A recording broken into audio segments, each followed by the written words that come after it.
Then when Caroline left the office, who walked into the office? Well, Tomas. And that was like inflating a balloon that Tomas survived the trip to Puerto Rico.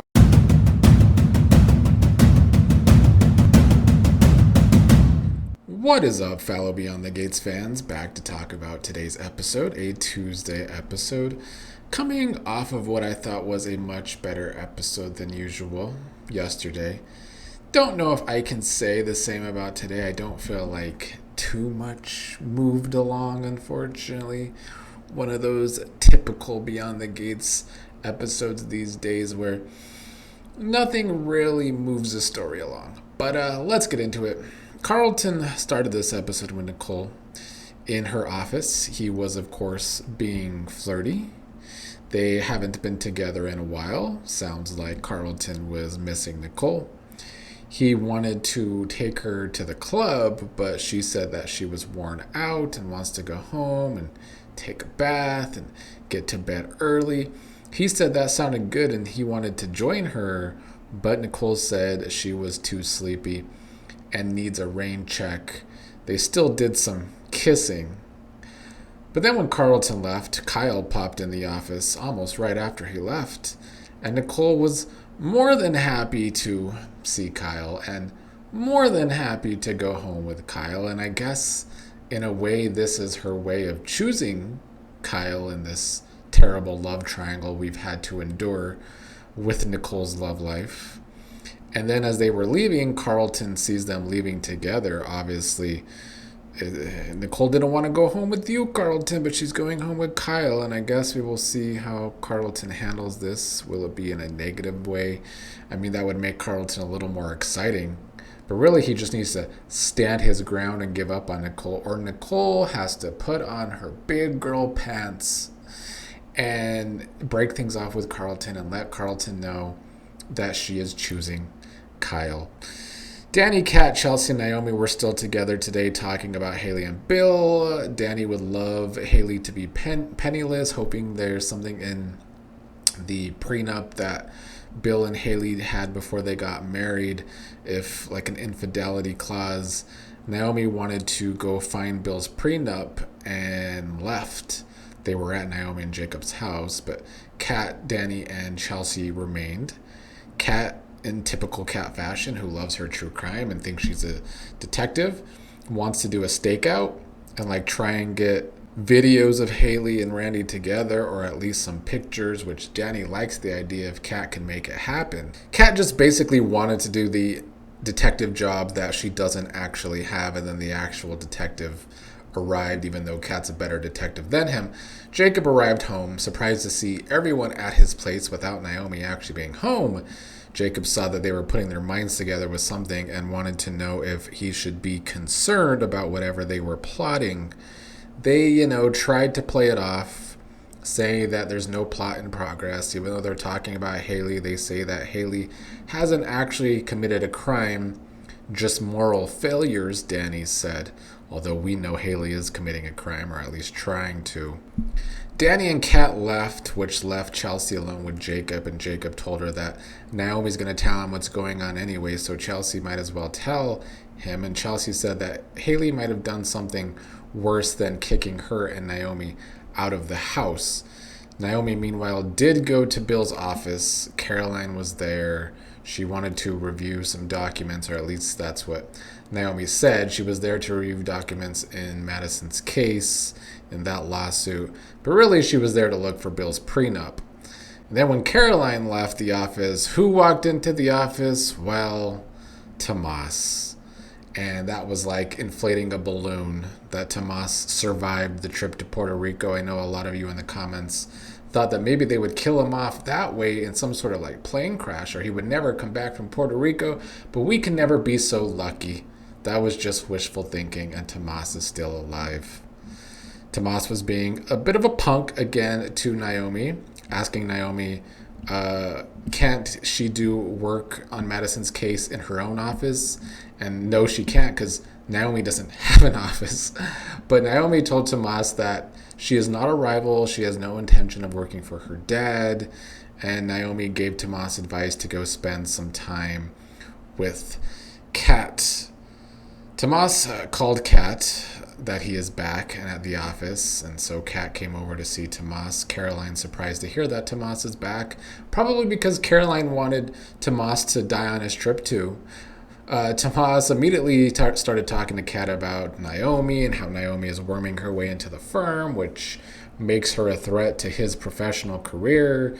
Kat changed the subject about how they're all just plotting against Hayley, trying to expose Hayley, says that Tomas could help, but Tomas, being his boring robotic self, said he's not getting involved. He doesn't want to get fired from his job. He already had warnings from Bill, yada, yada, yada.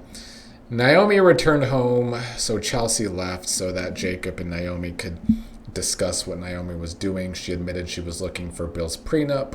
Naomi told Jacob that she thinks Hayley is cheating and hopes there is an adultery clause in Bill's prenup. Naomi told Jacob that Hayley has been with Randy, who works for Joey Armstrong, which of course sparked more interest from Jacob, who wanted to compare notes.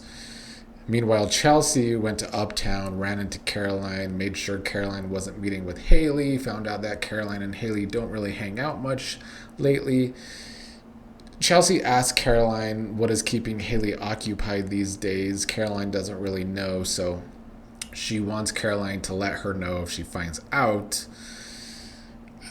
I mean, I will say this. I do like that this show currently is covering a lot of ground with the Hayley stuff, bringing in characters that all have this history with Hayley now, and hopefully are kind of all involved in keeping notes on Hayley, passing notes on Hayley, and thus bringing Hayley's downfall finally.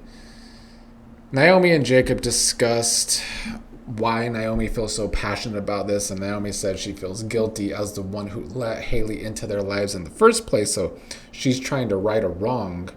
Jacob says he's on board with whatever they're doing and he will help if he has any info. Although Jacob says that Naomi and Chelsea will be fine, he is worried that Kat or Dani could go too far and do something crazy, which he probably has a right to feel that way. Bill and Hayley were together today. I mean, honestly, their scenes did not have much of an impact whatsoever, which is, to me, like a clear sign it's time to wrap the storyline up, because there's only so many repetitive scenes that Bill and Hayley could have, or Hayley's trying to kill Bill. They talk about the same old things like St. Bart's. Bill doesn't want to go to St. Bart's. He doesn't want to get on a plane right now because of his health. He doesn't feel like getting on a plane without any medical answers about what's really going on with his health. Their scenes before Dani got there meant nothing. But Dani did interrupt, wanting her sunglasses back, and Hayley gave them to her. They were all messed up, and Hayley apologized, said she accidentally dropped them and accidentally stepped on them, so which of course led us to some Dani and Hayley bickering.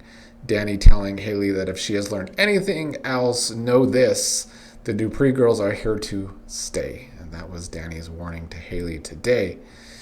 Eva and Noah were out to eat after work. It was Noah's first day on the job. Eva says he did well for his first day. Leslie arrived, making Eva admit that Mama knows best and she made the right decision with Noah.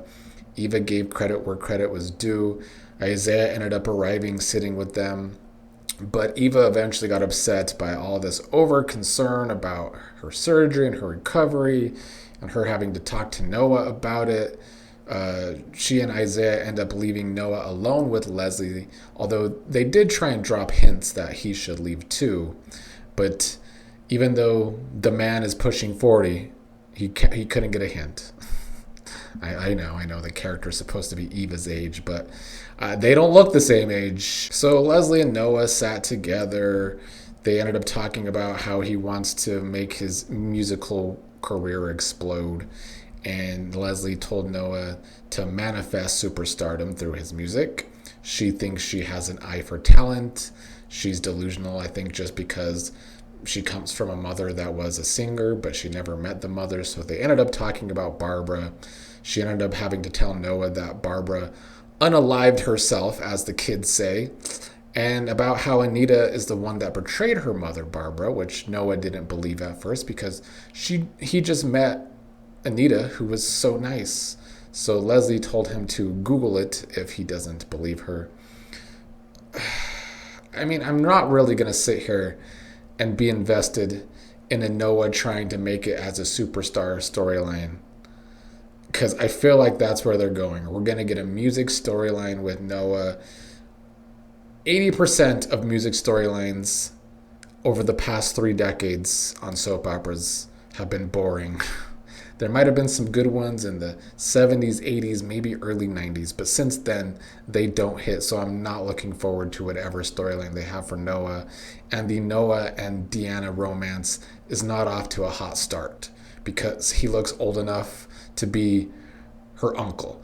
Eva and Izaiah went home afterwards. He got called a hero from Eva for saving her from the conversation with Noah and Leslie over the transplant yet again. Izaiah gave his usual sweet nothings. They made out per usual.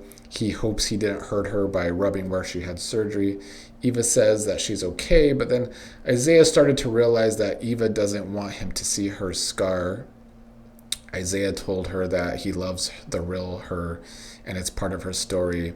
He still thinks that Eva is beautiful and ended up kissing her scar, though Eva still looked uncomfortable. They had some sweet scenes. They usually do. But, they're not exactly riveting. So today's episode, there was some decent stuff, but the storylines really went nowhere at the end of the day. So it was another one of those kind of storylines from Beyond the Gates.